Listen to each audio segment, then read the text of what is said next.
तो जय बाबा की। कैसे हैं आप सब लोग। तो यहाँ पर मेरी सुबह की पूजा वगैरह सब कुछ हो चुका है, पूरा घर क्लीन हो गया है। हमने अपनी मनी प्लांट जो है इस तरीके से बांध दी है। पहले ये यहाँ पे लिपटी हुई थी और ये रखा है हमने चिड़िया के लिए। एक कटोरी में चावल रखे हैं और ये पानी। तो एक दिन हम ऐसे ही यहाँ पे मेरी नज़र पड़ी तो इस पे एंगल पर ये जो लोहे का लगा है इस पे एक चिड़िया बैठी थी और बेचारी इतनी कस के जो है चोंच खोल के ऊपर मुंह करके ऐसे सांस ले रही थी, गर्मी की वजह से बेचैन थी। तो एकदम से मेरे मन में आ गया, फिर फटाक से हमने जल्दी से ढूंढा ये मग्गा, इस तरीके से बांध दिया है, टेम्परेरी व्यवस्था कर दी है और इसको जो है फेविकोल से चिपका दिया है, क्योंकि प्लास्टिक की है ये तो तुरंत ही गिर जाएगी। तो एकदम से मेरे माइंड में आया और इसको। और यहाँ पर चिड़िया वगैरह बहुत आती हैं सुबह सुबह, तो इतनी चिड़ियाँ बोलती हैं, बहुत अच्छा लगता है। किसी दिन मॉर्निंग का आपके साथ जो है शूट करके आपको दिखाएंगे कि यहाँ पर सुबह सुबह कितना अच्छा लगता है। और ये मेरी तुलसा जी जो हम लाए थे ये भी थोड़ी सी अब सही होने लगी हैं।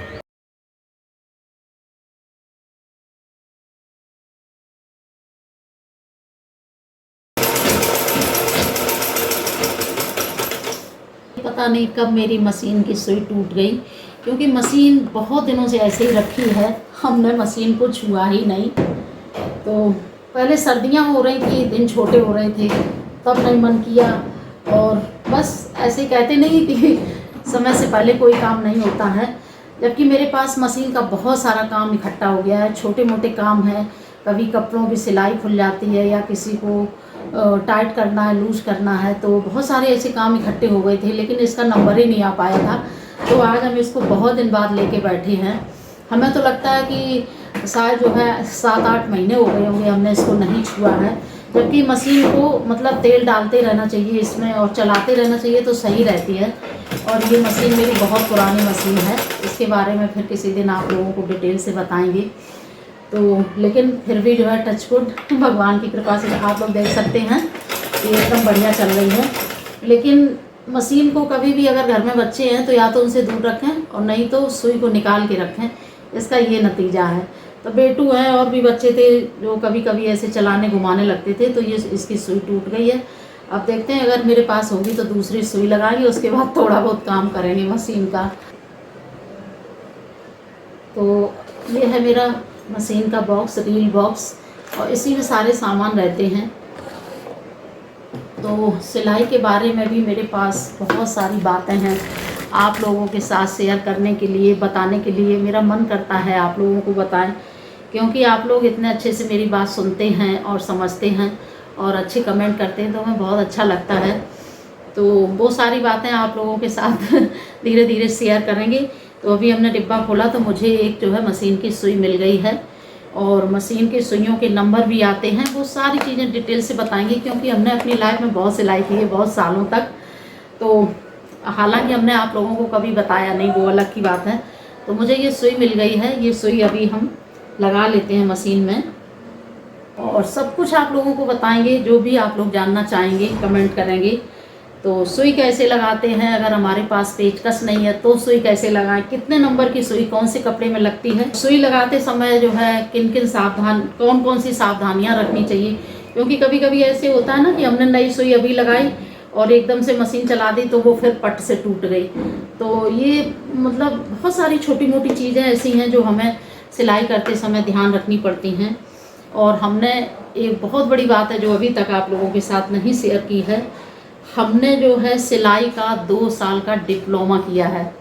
बाकायदा मेरे पास जो है उसके सारे कागज़ हैं, प्रमाण पत्र है, रिजल्ट है, सब कुछ है, बुक्स हैं, नोटबुक हैं, बहुत सारे मेरे पास जो उसको क्या कहते हैं नमूना बनाते हैं हम लोग, वो थे। हालांकि वो अब नहीं है मेरे पास, क्योंकि सिलाई के नमूनों की जिसको ज़रूरत पड़ी, जिसने मांगे तो वो हमने उनको दे दिए, तो वो मुझे वापस नहीं मिले। लेकिन सिलाई का पूरा सामान मेरे पास है। देखिए हम तो भूल ही गए थे, मेरे पास जो है सिलाई की मशीन की सुई की पूरी डिब्बी है, ये देख सकते हैं आप लोग क्योंकि बहुत दिन हो गए तो मेरे दिमाग से काफ़ी सारी चीज़ें स्लिप हो गई हैं। तो अभी तो हम प्रॉपर तो कुछ नहीं बना रहे हैं, लेकिन छोटे मोटे बहुत काम हो गए हैं। सिलाइयाँ बहुत खुल गई हैं कपड़ों की, तो बस आज तो वही करेंगे। तो उसके लिए देखते हैं, तो उसके लिए 2-3 कपड़े ऐसे हैं जिसमें ब्लैक कलर लग जाएगा, तो पहले ब्लैक लगा लेते हैं, उसके बाद कुछ करते हैं। टच वुड ऊपर वाले की कृपा से मतलब मेरे पास एक ये हुनर है, और इस हुनर ने मेरी काफ़ी हेल्प की है, बहुत मदद की है। इससे जो है मेरी ज़िंदगी काफ़ी हद तक जो है आसान हो गई थी। तो भगवान की कृपा से कहते ना, इस मशीन की सुई से लेके तलवार तक, मतलब सिलाई की जितनी भी चीज़ें हैं, मतलब हम इस मशीन को पूरा एक एक पुर्जे में खोल के अलग करके दोबारा से इसको लगा सकते हैं। तो यहाँ तक की मुझे जानकारी है, लेकिन हमने कभी आप लोगों के साथ शेयर नहीं की।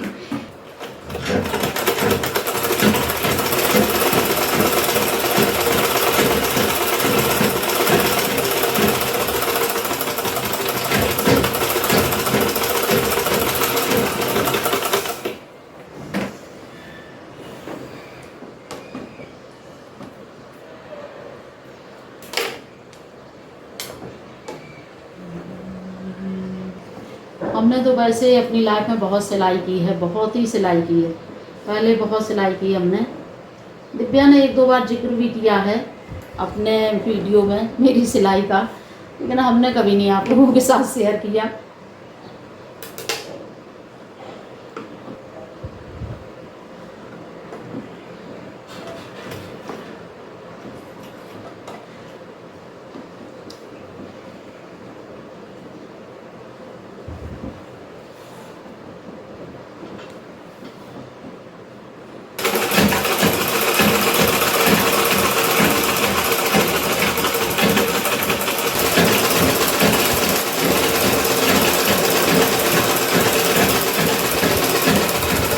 मेरे सारे कपड़े जो सिलने के लिए थे, हल्की फुल्की सिलाई थी, वो सारे में हो चुकी है।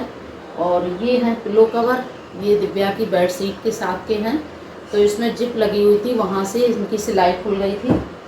और ये पुराने हैं, ये कभी कभी यूज हो जाते हैं। और ये मेज कवर है, ये भी सही हो गया है। और एक ये टी शर्ट थी रात में पहनने वाली, मेरी डेली यूज़ की, तो इसकी लंबाई बहुत ज़्यादा थी, तो इसको भी हमने कट करके छोटा कर दिया है। और ये हैं मेरे इतने सारे कुर्ते तो ये मेरे सारे कुर्ते जो है गर्मी में डेली यूज वाले हैं, और हैं अभी, लेकिन काम इतने में करना था, तो वो भी सब हो गया है। किसी की थोड़ी सी सिलाई खुली थी, कोई थोड़ा टाइट, तो एक भी नहीं था, मतलब थोड़े लूज थे, उनको सही करना था, तो ये सारे हो गए हैं, इतना काम हो गया है। और अब मेरे 1-2 नए सूट हैं, उनमें हमें कुछ काम करना है, क्योंकि कभी कभी तो टेलर एकदम परफेक्ट सिल देते हैं, और कभी कभी कुछ ना कुछ ऐसा कर देते हैं, तो जब तक हमें कपड़ा एकदम कंफर्टेबल नहीं लगता है, एकदम परफेक्ट नहीं लगता है अपने पसंद का, तो तब तक हमें अच्छा नहीं लगता है। तो जो भी कमी होती है तो हम दोबारा से टेलर के पास नहीं ले जाते हैं, खुद ही सही कर लेते हैं अपने हिसाब से, क्योंकि मुझे कैसा चाहिए वैसा। तो जब हमने कोर्स किया था, दिव्या बहुत छोटी थी, 1-1.5 साल की होगी शायद, तो वही सब बातें कि इसको छोड़ के कैसे हम जाते थे, घर का काम करते थे, फिर वहाँ क्लास अटेंड करते थे जाके, फिर उसके बाद घर के लिए भी सिलाई का काम मिलता था, वो करते थे, कैसे मशीन अरेंज की, और 2 साल में कितनी सारी अड़चनें आई, और कैसे सीखा, कैसे पेपर दिए, जब पेपर होते थे तो कैसे जाते थे, बहुत सारी बातें एकदम से दिमाग में आ गई, और बस तब से जो है बहुत सारी बातें चल रही हैं, कभी आप लोगों के साथ शेयर करेंगे। सबसे पहला काम तो मेरा ये है कि बहुत दिन बाद हमने आज मशीन चलाई, तो मशीन काफ़ी भारी चल रही थी, तो सबसे पहले मशीन को खोलेंगे, पूरी मशीन खोल के उसकी सफाई करेंगे, क्योंकि धूल मिट्टी जम जाती है, और उसके बाद उसकी ऑयलिंग करेंगे। हर जगह जो है मशीन में अंदर जो है जो पुर्जे होते हैं छोटे छोटे, तेल वगैरह लगाएंगे, और मशीन का जो तेल आता है वो वाला, और सिलाई मशीन का तेल अलग से आता है, ये वाला तेल नहीं लगाते हैं, जो घर में जो है कड़वा तेल या कोई भी तेल होता है उसको नहीं लगाते हैं। ये तेल तो बहुत ज़्यादा मतलब भारी होता है, मोटा होता है, चिपचिपा होता है, तो और ज़्यादा धूल जकड़ जाएगी, तो ये वाला तेल नहीं, मशीन का तेल अलग से आता है। इनकी एक दिन सफाई करेंगे, ऑयलिंग करेंगे, एक एक पुर्जा खोल के जो है, तो किसको जो है मशीन की सफाई और ऑयलिंग देखनी है, और पूरी मशीन खोल के जो है फिर से उसको जो है वैसे ही तैयार कर देना, एक एक पुर्जा कस देना, तो किस किस को देखना है मेरे साथ ज़रूर शेयर करना। अगर आप लोगों को देखना है तो कमेंट करना, तो आप लोगों के साथ भी जो है शेयर करेंगे। तो हमने तो जब पेपर दिए तो एक छोटा सा कोट भी बनाया था वो तो बिब से लेकर कोट तक के जो है हमने सारे कपड़े बनाए थे। लेकिन इतने सारे कपड़े कौन बनाता है, बस वही जो है अपनी ज़रूरत के कपड़े, ब्लाउज हुए, सलवार सूट हुआ, फ्रॉक हैं, बच्चों के टॉप हैं, और मतलब जेंट्स कपड़ों में भी पजामे हैं, जैसे बड़े बुजुर्ग लोग पहले कपड़े के नेकर पहनते थे सिले हुए, वो हैं, और बनियान हैं जो मतलब बड़े बूढ़े लोग पहनते थे, मेरे बाबूजी पहनते थे जेब वाले, वो हैं। ये सब चीज़ें जो है हमने बहुत सिली हैं अपनी लाइफ में, बहुत बनाई हैं। और हमने तो सिलाई का काम ही किया था कई सालों तक। तो ज़्यादातर हमने बस जो है ब्लाउज बनाए हैं, प्लेन ब्लाउज, डिजाइन वाले, अस्तर वाले, और फ्रॉक, सलवार सूट, बस यही सारी चीज़ें जो है, टॉप वगैरह, ये सारी चीज़ें ज़्यादा बनाई हैं। और तो सीखा हुआ है तो कुछ भी बना सकते हैं, तो सोचते हैं कुछ ना कुछ बनाएंगे डेली। तो मेरे भगवान के कपड़े भी जो है ख़त्म हो गए हैं भगवान के पास कपड़े बहुत कम बचे हैं। तो इस बार हम सोच रहे हैं कि ख़रीद के नहीं लाएंगे, अपने हाथ से बना के उनको कपड़े पहनाएंगे अपनी मनपसंद के। तो किसी दिन भगवान के कपड़े बनाएंगे, आप लोगों के साथ शेयर करेंगे। और फिर आप लोग कमेंट करना कि आपको कौन सा कपड़ा देखना है। दिन याद आ ही जाते हैं, अच्छे हों या बुरे हों।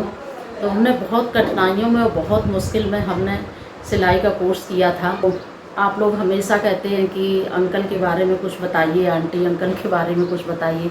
तो बहुत सारी चीज़ें ऐसी होती हैं, कुछ लोग जो है शौक़ से सीखते हैं, सिलाई हो या कोई भी चीज़ हो, जैसे कि आजकल कंप्यूटर हो गया, बहुत सारे लोग जो है ज़रूरत के हिसाब से सीखते हैं।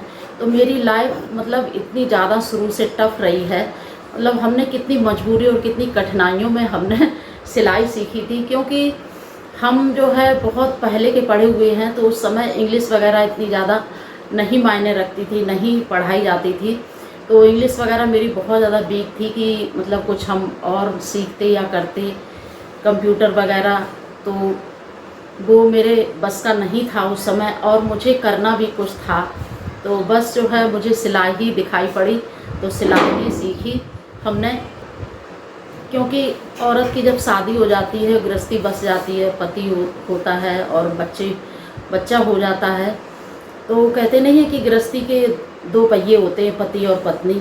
तो जब एक पहिया कमज़ोर पड़ जाता है, किसी भी तरीके से, किसी भी कारण बस कमज़ोर पड़ जाता है, तो दूसरे पहिए पर डबल मेहनत पड़ती है गृहस्थी की गाड़ी खींचने के लिए। मेरा भी कुछ ऐसा ही हाल रहा आपके अंकल जी की वजह से। तो हमने कभी जो है उनके बारे में कोई बात आप लोगों के साथ शेयर नहीं की। हालांकि मुझे बहुत सारी बातें सुनने को मिली, लोगों ने अपने अपने अंदाजे लगाए हर तरीके से, लेकिन ज़रूरी नहीं है कि हम जैसा सोचते हैं किसी के बारे में वैसा ही हो। कभी कभी चीज़ें एकदम इतनी विपरीत निकल कर सामने आती हैं कि इंसान को भी अफसोस होता है कि हमने ऐसा क्यों बोला। तो बस कुछ ऐसा ही रहा मेरी लाइफ में अंकल जी की वजह से, और क्या रहा आप लोगों को आगे ज़रूर बताएंगे। तो बस यही एक कारण था, रीज़न था कि हमने बहुत मेहनत करके, आप सोच सकते हैं जिसका 1.5 साल का बच्चा होगा, वो 2 घंटे का क्लास, घर का काम करने के बाद 2 घंटे का क्लास करने जाएगा। थोड़ा सा दूर भी था, पैदल भी चलना था, लौट के आके भी सारे काम करने थे। सर्दी गर्मी बरसात जो है सारे मौसम में, 2 साल में तो, साल भर में तो सारे ही मौसम आते हैं। तो कितनी ज़्यादा दिक्कतें और कठिनाइयों का सामना करना पड़ा होगा मुझे, हमने किया होगा, और कितनी मेहनत करी होगी। लेकिन वो वक्त ऐसा था कि ज़रूरी था करना, तो कर गई, करना पड़ा, और कर लिया तो अच्छा ही हुआ।